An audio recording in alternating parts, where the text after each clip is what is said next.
Hello everyone, welcome back to my mini vlog. So ನಾವು ನನ್ನ ಮಗನ ಸೆಕೆಂಡ್ ಬರ್ತ್ಡೇ ಸೆಲೆಬ್ರೇಟ್ ಮಾಡೋದಕ್ಕೆ ಡ್ರೆಸ್ ಎಲ್ಲ ಪ್ಯಾಕ್ ಮಾಡ್ಕೊಂಡು ಹೋಗಿದ್ದು ಲೊಕೇಶನ್ನೇ Kerala and it's day 1 in Kerala. So ಹೋಗಿ ಫ್ರೆಶ್ ಅಪ್ ಎಲ್ಲ ಆಗಿ ಬ್ರೇಕ್ಫಾಸ್ಟ್ ಎಲ್ಲ ಮುಗಿಸ್ಕೊಂಡು ನಾವು ಹೋಗಿದ್ದು ಫಸ್ಟ್ ಲೊಕೇಶನ್ನೇ ಪೂವೆಯಾರ್ ಬ್ಯಾಕ್ ವಾಟರ್ಸ್ಗೆ. ಆ್ಯಂಡ್ ಬೋಟಿಂಗ್ ಎಲ್ಲ ಎಂಜಾಯ್ ಮಾಡ್ಕೊತ ಅಲ್ಲಿ 5 to 6 ವ್ಯೂ ಪಾಯಿಂಟ್ಸ್ ಇದೆ. ಆ ವ್ಯೂ ಪಾಯಿಂಟ್ಸ್ ಎಲ್ಲ ವಿಸಿಟ್ ಮಾಡಿ ನೋಡಿ ಫ್ಯೂ ಫೋಟೋಸ್ ಎಲ್ಲ ತೊಗೊಂಡು ನಮ್ಮನ್ನು ನೆಕ್ಸ್ಟ್ ಅವ್ರು ಕರ್ಕೊಂಡು ಹೋಗಿಬಿಟ್ಟಿದ್ದೆ ಕೋವಲಂ ಬೀಚಲ್ಲಿ.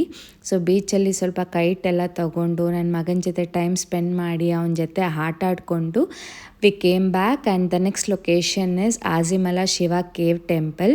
ಸೊ ಇದೊಂದು must visit place in Kerala. ಹೋಗಿ ಎಲ್ಲ ವಿಸಿಟ್ ಮಾಡಿಕೊಂಡು ಸ್ವಲ್ಪ ಟೈಮ್ ಇತ್ತು, ಸೊ ಅದಕ್ಕೇ ನಾವು ಝೂ ಮತ್ತು ಆರ್ಟ್ ಗ್ಯಾಲರಿಗೆ ಬಂದ್ವಿ. ಸೊ ಇಲ್ಲಿ ಸಮ್ 2-3 hours ಎಲ್ಲ ಸ್ಪೆಂಡ್ ಮಾಡಿ we came back to the stay. Full video ಯೂಟ್ಯೂಬಲ್ಲಿ ಅಪ್ಲೋಡ್ ಆಗಿದೆ, ಇಂಟ್ರೆಸ್ಟ್ ಇದ್ದು ಟೈಮ್ ಇದ್ದರೆ